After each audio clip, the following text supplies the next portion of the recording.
Sure, well, all right.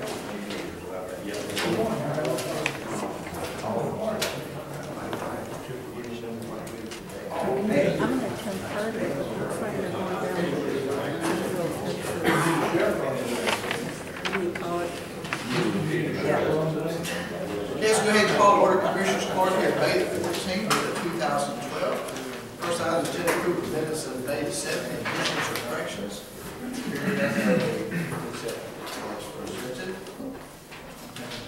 Next item, county engineer, we'll talk about some stuff in the workshop, but a very short workshop, if any of this morning is due to the fact that we got the Assistant Secretary of Aging coming into the call at 10:30, so we may not have time to do much on that. Personnel, they have a motion on personnel. Motion by Commissioner Fisher. Second by Commissioner Lang. Any further discussion on personnel? All in favor say aye. Any opposed? Motion carries on this. And that's Ms. Costa. I understand we're having elections beginning like right. About an hour ago, the polls opened for early voting. We have, the dates will be through May 25th. Next week, Monday through, we'll have Saturday and Sunday.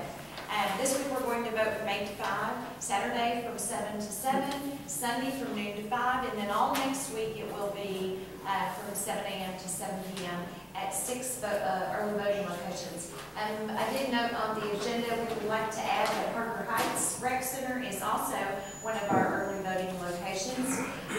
Belton, Salado, Temple, and 2 in Killeen.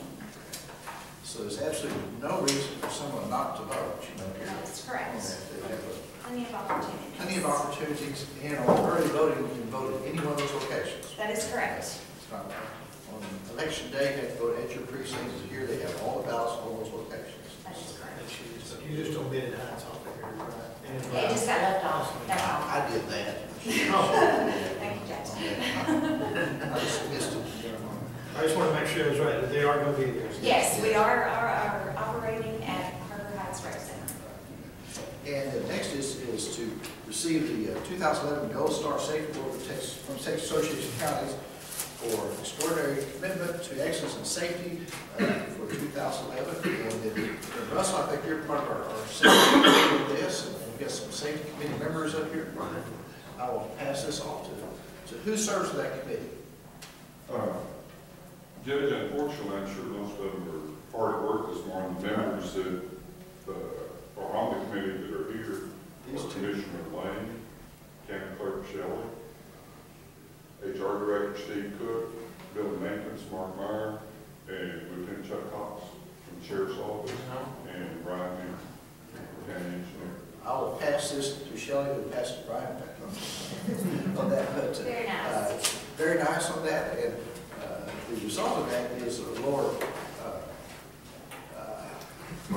workers' comp premiums for this, but in the press release from Associated Counties they sent to us is Bill County received the 2011 Gold Star Safety Award for its record excellence. Before you do that, I would like to mention is you can't hear some on Bobby Hall on the road bridge. Does an excellent job. Absolutely. They have regular meetings. The tag indicates only 9 counties in Texas received the 2007 Gold Star Award, which is reserved for counties with the highest degree of safety, commitment, and success. That's 9 out of 254 counties. Bill County is one of approximately 300 government entities that collectively self-insure their workers' compensation. They take Associated Counties risk pool management. Pool members Associated awards this Gold Star Award on those participants who have demonstrated actions and implemented procedures recognized as proactive in total risk management. So, congratulations to our main departments that are involved in being on the road, Chuck and Brian and Mark, and then our other offices there, because a lot of your injuries are from office safety type of stuff, lifting and things along that line. And so we are serious about safety in Bell County, and this award kind of reflects that. So that is very good. So we're proud of everybody on that. So next is clear approval agreement between Bell County and Gallagher Benefit Services to provide benefits administration services. As you recall, last week from our request for proposals, we selected them to enter negotiations with them to provide these services, and we have reached an agreement with that. John Hawkins has reviewed the documentation, and thinks it's ready to sign. And Steve, you want to tell us a little bit about that, what we ended up doing with them, and what our potential is for actually a two-year program that we can opt out at any time. We agreed to go into negotiations with them, with the $35,000 for annually, and they also agreed that they would do that for 2 years. There is a clause in the agreement that if we want to break better relationships with them, we can. So it is hopefully a win-win for the county. They have certified and licensed benefits counselor going out after the county. We think that's a deal for our They had a motion to approve that agreement. I move. Motion by Commissioner Ortiz, second by Commissioner Brown. Any further discussion? Steve, appreciate your work, on this and dealing with them, and they seem very receptive and energetic, and they're ready to roll, and they obviously know exactly what they're doing. They're ready to go. So I think the winner of this is going to be the 800 plus employees of ours. And the taxpayers, as far as taxpayers. All in favor say aye. Aye. Any opposed, motion carries on that. Next, consider approval of we've got several items here in the series. Belton County Records Management Order, and part of that will be an archive policy and declaration of compliance for record scheduling requirements of the Government Records Act. And Phil, you want to hold our hand through this? We've been working on this for a good period of time. The first one is the order for records management order for the county. Once we got the archives facility up and running, we started with the help of actually the county clerk pointed us in the right direction. We started doing some digging and found that although we passed in court back in '98,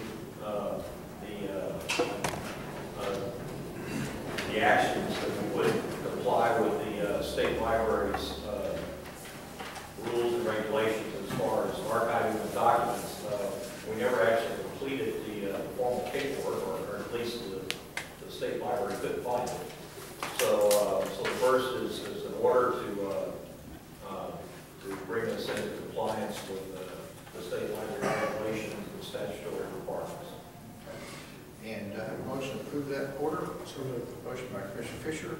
Second. Thank you, Commissioner Lang. Any further discussion? All in favor say aye. Aye. Any opposed? Motion carries. And the next item is the archive policy. That document is the first of, or at least several that we'll be issuing, but it's a document on procedural document for retrieval and storage of archived items at the facility. So it just addresses those two items. And again, you've vetted this through the people. This has been reviewed by, sent it out to elected officials and department heads, received feedback from several departments, made those corrections. Basically,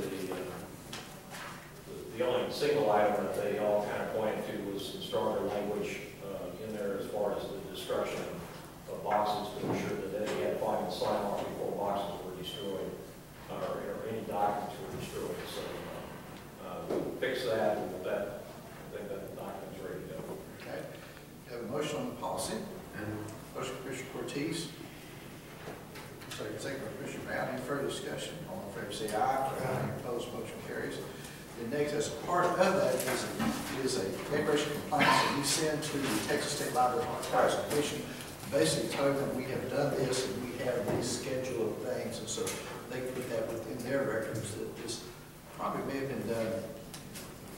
It was done 15 years ago, right? 1998 of that, but there's no real record out there, and so just to kind of, while we're doing this, we kind of dot our I's and cross our T's on that. So Yes, sir. This particular document says that we're going to follow the compliance of the archiving schedules that the state library puts out, and it specifies which schedules that we're going to adhere to. you have a motion to approve that declaration of compliance. Motion by Commissioner Fisher. Second Commissioner Lang. Any further discussion? All in favor say aye. Aye. Opposed? Motion carries. Next, consider authorizing county auditor to advertise for bids for 120 of the 460 megapurchase pagers with batteries and shipping on this. This is, Richard, might tell us a little bit about that, what we're doing. Okay, this is the system that we use to page our volunteer firemen. It's a 460 megahertz radio system. We're required by law to to narrowband that, so we'll have to improve the radio, and it requires changing all the pagers out. So this would be 120. My question is, Russell or Steve, can we make this a minimum of 120 so that for like give us 30 to 60 days, so if some department wants to buy more than what we've allocated, they could do that? Okay. You want to make that motion? I make that a motion. Change that to bid for a minimum of 120 acres. Or just say 120 or more. 120, One more for a segment. okay, that's what we're going to buy. All right. Any further discussion? Richard, you make that motion? Yes. Have a second? Second. Second. Motion by Commissioner Cortez, second by Commissioner Fisher, and that's to advertise for bids for 120 or more 406 megahertz pagers with action shipping. That's to for our volunteer fire departments to do the narrow banding that's required by law now to do. All in favor say aye. Opposed, motion carries. Before we go through claims, I want to leave a little note here. Tim did a yeoman's job of working on election precinct lines and putting that stuff together in our submission to the Department of Justice, the Civil Rights Division, all of that, those hoops you have to jump through on this. And Gwen Morrison, the law professor, surveyor, who've done our redistricting for the past 30 plus years or something like that. They had already done our first part, and then with all the changes that the legislature did, we had to adjust some lines and do some other stuff here. And they sent us a statement for their services for doing that, but they actually put in here, says, Tim Brown's efforts are responsible for saving the county about $1,500 on this, just for his expertise and putting stuff together, so they didn't have to do it, So thank you, Tim. You did not get the money. No. That's what I'm saying. That was about $3 an hour. About $3 an hour. But, Yeah, but it's just because you're slower than that. yeah, that's exactly, that was my time, that was my rate right there. You get what we used to call the ACs, you get an attaboy. Yeah, well, I would have had some of that on the Gloria too, because she was a huge help in getting all that stuff sent up there. And you can go see the packet of this stuff. If you're interested, you can see the packet and just see just how detailed and About 6 sophisticated. pounds of paper. 6 pounds of paper on this stuff. And you wonder, does anybody look at this? My guess is no. But it does, they could, that part. And we are in good shape. So Tim will make that motion. Richard will second. All in favor say aye. We'll go into a workshop just a little bit because 10:30 will be at the conference.